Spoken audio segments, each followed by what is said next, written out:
2020 সাল মহামারী করোনা ভাইরাসের কবলে বিশ্ব।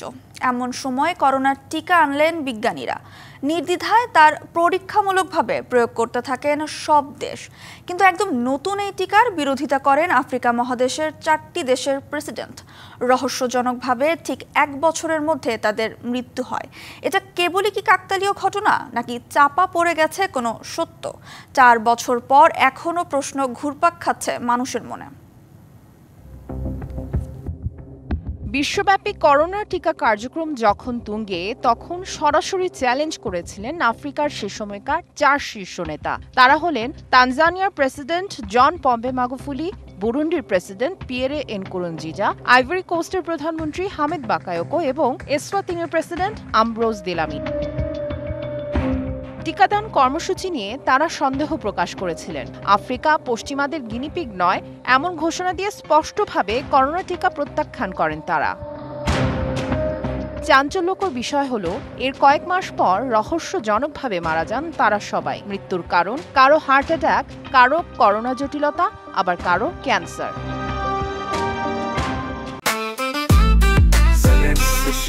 জেনেক্সে শিফট করো, লাইফকে লিফট করো। মৃত্যুর আগে কয়েক সপ্তাহ প্রকাশ্যে দেখা যায়নি তানজানিয়ার প্রেসিডেন্ট মাগুফুলিকে। দেশটির সরকার জানায় হৃদরোগে আক্রান্ত হয়ে মৃত্যু হয়েছে তার। বুরুন্ডির এনকুরুনজিজা ফুটবল খেলেন মৃত্যুর আগের দিনও। পরদিন সকালে প্রেসিডেন্টের মরদেহ নিয়ে এক অস্বাভাবিক নীরবতা। চিকিৎসকদের মন্তব্য, হৃদরোগে মৃত্যু।